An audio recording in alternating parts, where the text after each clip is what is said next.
네, 오늘 마태복음 1장 18절에서 25절 말씀, 수요일 말씀입니다. 마태복음 1장 18절에서 25절 말씀입니다. 같이 여러분 읽도록 하겠습니다. 마태복음 1장 18절.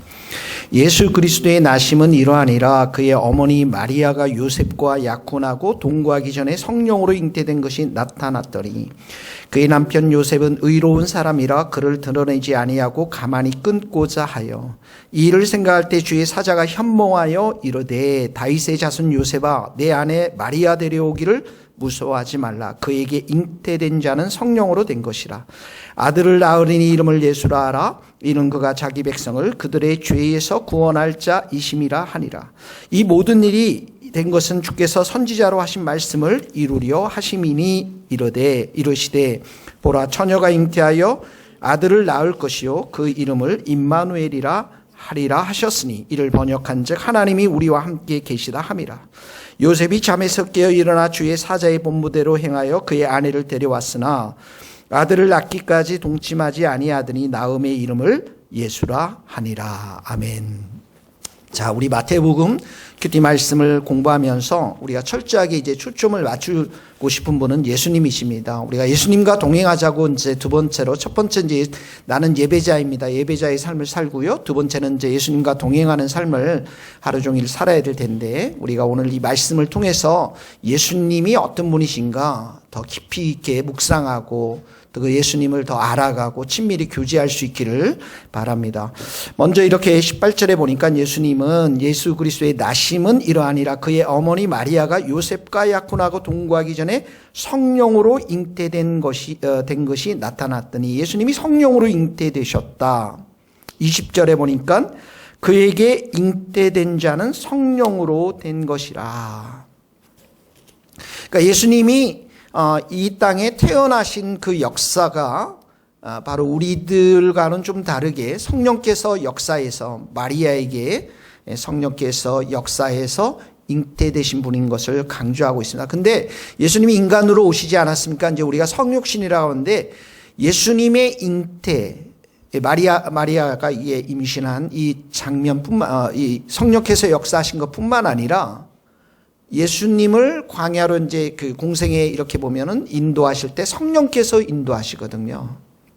예수님이 3년 동안 사역하실 때 어떻게 합니까?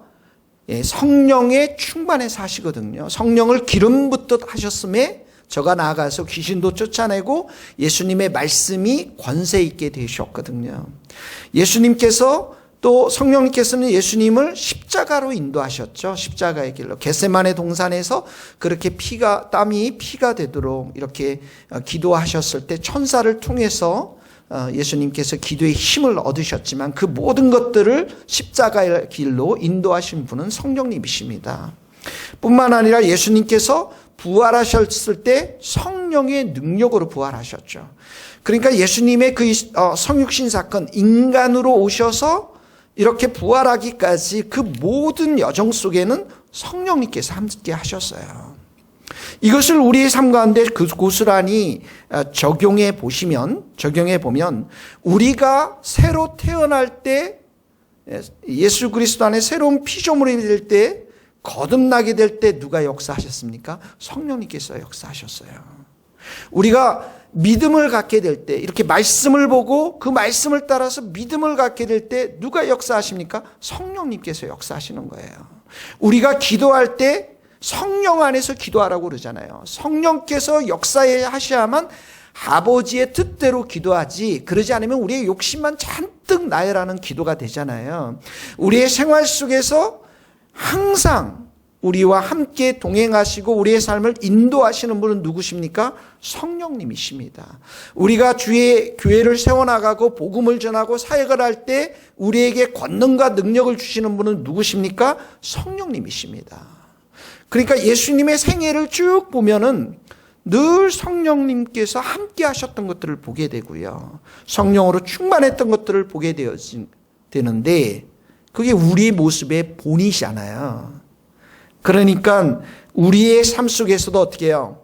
성령님과 뗄래야 뗄 수 없다. 성도들의 삶 속에서 늘 삶 속에서 우리가 성령님을 환영하고 성령님을 모시고 살며 성령님의 인도하심을 따라서 성령님을 의지하고 성령님께서 내게 말씀하신 바를 깨달아서 순종하는 것, 이게 성도들의 삶이라는 것입니다. 성령님 할 때 우리는 그리스도의 영 그러잖아요. 내 안에 예수님이 계시다, 성령님이 계시다, 다 동일한 말씀입니다. 그 성령님과 성령님의 인도하심을 따라 사는 삶하고 반대되는 삶이 뭡니까? 육신으로 사는 거예요. 내 마음대로 사는 것이고 내 중심대로 사는 것이고 내 정욕대로 사는 것입니다.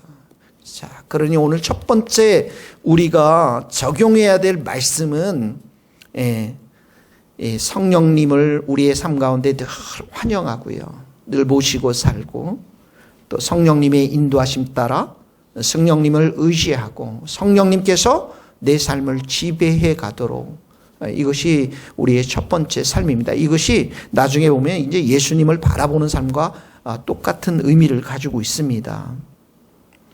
자, 19절에 보니까 요셉은 의로운 사람입니다. 당연히 마리아가 이렇게 임신한 것을 보면서 의로운 사람이니까 죄가 없다, 죄가 완벽하게 없다, 그런 말이 아니겠죠. 의로운 사람으로서 이렇게 가만히 끊고자 하는데, 20절에 보니까 성령님께서 그 주의 사자 천사가 나와서 이제 두려워하지 말라라고 합니다. 그러면서 21절에 보니까 두 번째 예수님의 이름이 나옵니다. 예수님에 대해 소개합니다. 아들을 같이 읽겠습니다. 아들을 낳으리니 이름을 예수라 하라. 이는 그가 자기 백성을 그들의 죄에서 구원할 자이심이라. 자, 이름이 예수입니다. 예수는 예수아의 줄임말이에요. 예수아. 예수아는 히브리어로 여호수아를 말합니다. 여호수아. 그러니까 여기 예수는 예수아, 여호수아의 줄임말이 예수아인데 우리 한글로 번역하니까 예수로 번역하는 거예요. 여호수아의 원래 의미는 뭐냐면 하나님께서, 여호와께서 구원이시다. 여러분, 인간의 모든 문제는, 나의 삶의 모든 문제는 어디서부터 파생됐냐면 죄로부터 파생된 거예요. 아담과 이브가 선악과를 따먹고 에덴의 동산에서 죄를 범하는 그 죄가 얼마나 심각합니까? 온 세상을 다 문제로 만들어 버렸거든요. 나 개인적인 문제, 지금 가정의 문제, 직장의 문제, 나라의 문제, 심지어 교회 문제까지 모든 곳에서는 죄가 지금 여전히 살아있다라는 증거가 되는 것입니다. 그래서 우리가 수천 년 동안 이 죄 때문에 고통당하고 많은 사람들이 절망과 좌절 가운데 살기 때문에 예수님이 오신 첫 번째 목적은 뭐냐면 죄에서 우리를 구원하는 거예요. 여러분의 사회 속에서 잘 되고 여러분이 모든 것들 잘 된 그런 것이 아니라 우리 인간의 근본적인 마음의 문제들, 죄의 문제들을 구원하시기 위해서 예수님이 오셨습니다. 이 말은 무슨 말이냐면 우리 안에 일어나고 있는 모든 문제들은 우리 스스로 해결할 수가 없다라는 거예요. 해결하는 게 조금 있을 수는 있겠죠. 그러나 근본적인 해결책이 되지 않습니다. 예수님이 십자가에 돌아가셔야만 그 모든 문제가 해결되어지고요. 우리가 매일의 삶 가운데 예수님을 마음속에 모시고 구원자로, 왕으로 모시고 살아야만 내 생의 모든 문제들이 해결이 될 수가 있는 것입니다.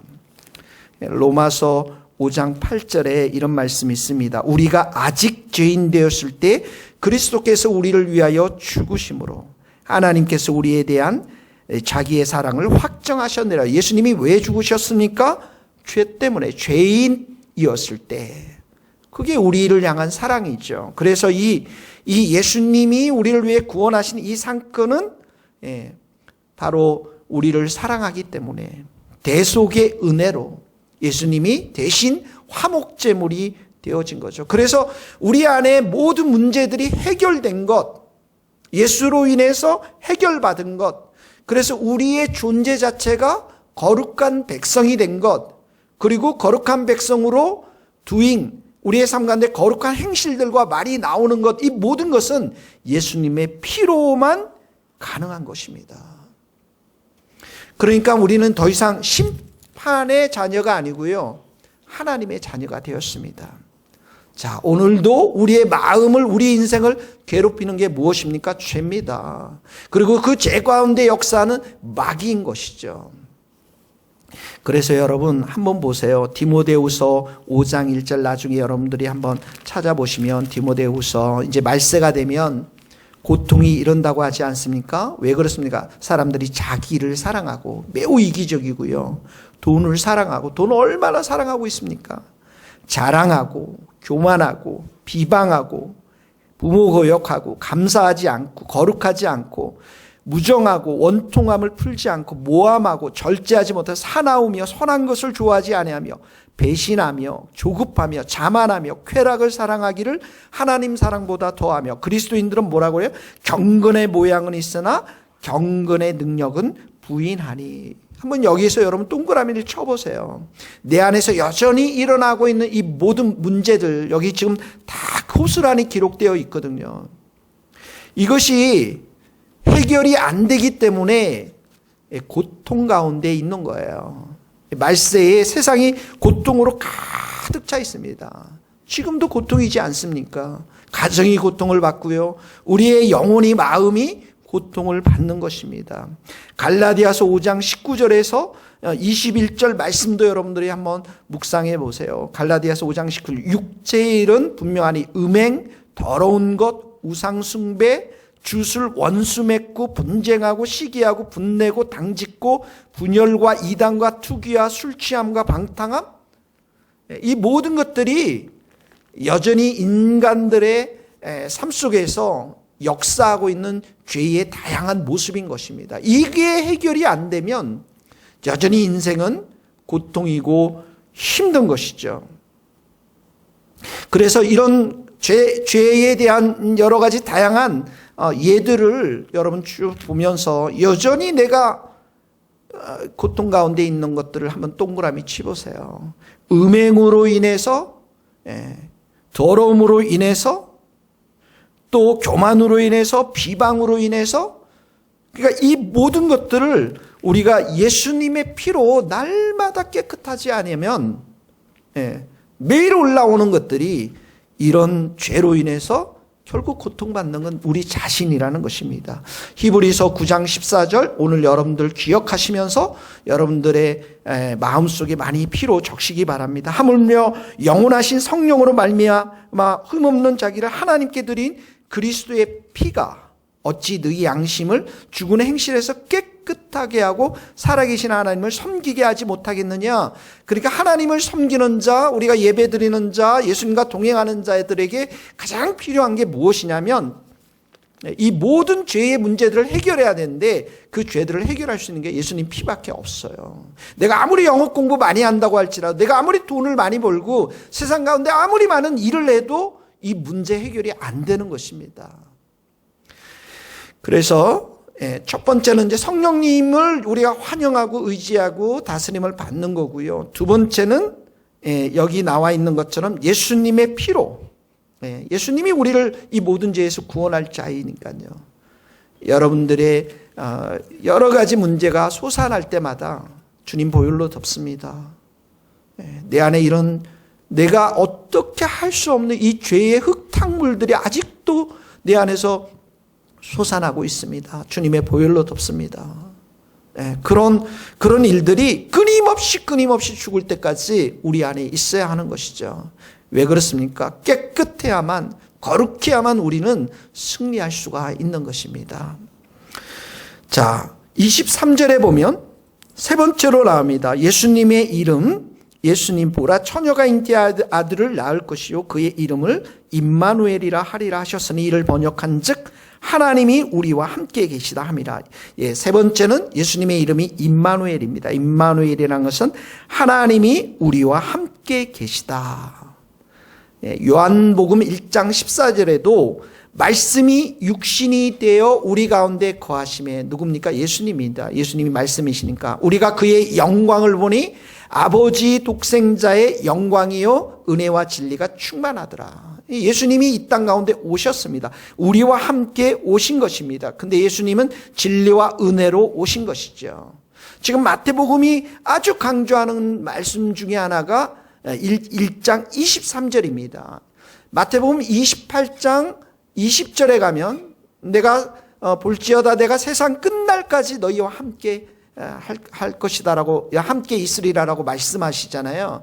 이게 이제 여기 임마누엘 나오고 28장 마지막 장에 또 마지막 절에 임마누엘이 나와서 두 임마누엘이 아주 강조되어 있습니다. 이게 이제 이스라엘의 문학적 기법에서는 인클루지오 방법이라고 하는 거예요. 앞에서 강조하고 뒤에서 강조하고 예수님이 우리와 함께 하신다라는 거예요.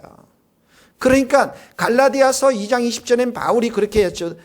이제는 내가 그리스도와 함께 십자가에 못 박혀 죽었나니 이제는 내가 사는 것이 아니요 내 안에 그리스도께서 사시는 것이라. 이제 내가 육체 가운데 사는 것은 나를 사랑하사 자기를 위하여 죽으신 예수 그리스도를 믿는 믿음 안에서 사는 것이다. 그러니까 예수님이 내 안에 계신 거예요.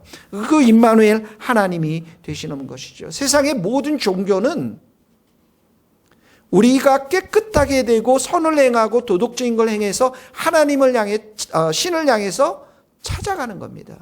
세상의 모든 종교는. 그런데 기독교는 하나님이 우리 가운데 찾아오신 것입니다.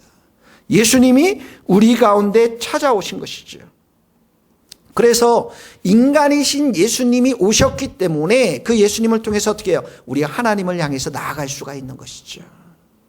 예수님을 통해서 하나님이 우리에게 주시고자 하는 은혜와 평강과 용서와 기쁨과 특별히 진리를 우리가 우리의 삶 속에서 받아서 누릴 수가 있는 것이죠. 누구하고요? 누가 그렇게 받아 누릴 수 있습니까? 예수님과 친밀히 교제할 수 있는 사람, 예수님과 동행하는 사람들이 그렇게 받아 누릴 수가 있는 것입니다. 예수님 안에는 은혜가 풍성합니다. 은혜라는 것은 우리의 삶 속에서 너무나도 중요한 마치 산소와도 같은 거예요. 산소가 없으면 우리가 공기가 없으면 죽는 것 마찬가지로 이 은혜는 우리의 모든 것을 살리는 것입니다. 새롭게 하는 것입니다. 우리를 자유하게 하는 것이죠. 진리는 뭡니까? 하나님도 진리시고 예수님도 진리시고 그리고 성령님도 우리를 진리로 인도한다라는 것은 우리가 의의 길로 걸어가는 것을 말하는 거예요. 그러니까 이런 자들은 누가 이렇게 예수님의 이런 은혜와 진리와 사랑과 긍휼과 이 모든 것을 받아들일 수 있습니까? 예수님과 동행하는 자들, 임마누엘 되신 하나님과 내가 친밀히 교제하는 자들이 그러한 것들을 모두 받아 누리면서 내가 충만해야 내가 만나는 이웃들에게 그게 흘러가겠죠. 내가 은혜로 충만해야 내 안에 있는 이 은혜가 다른 사람들에게 흘러가겠죠. 그 사랑이 흘러가겠죠.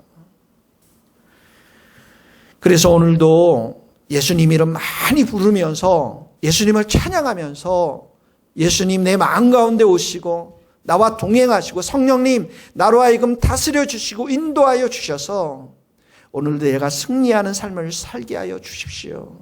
내 안에 불쑥불쑥 쏟아 올라오는 죄가 있다면 주님의 보혈로 덮으십시오. 주님의 피가 우리의 모든 죄를 다 깨끗하게 하는데 넉넉한 피인 줄 믿습니다. 좌절되고 절망될 때마다 십자가 앞에 나가서 피로 깨끗한 덧입고 예수님 손잡고 성령님의 다스림과 인도하심을 받으면서 오늘도 승리하는 우리 모든 성도님들 되시기를 예수님의 이름으로 축복합니다. 아멘. 기도하시겠습니다. 주님, 이 시간에도 우리를 주님의 보혈로 덮어주시고 성령 충만하게 하시며 오늘 우리가 삶 속에서 예수님의 이름을 많이 부르면서 오직 믿음의 주요 그 믿음을 온전하게 하시는 이신 예수를 바라보는 복된 하루가 될 수 있도록 은혜 베풀어 주옵소서.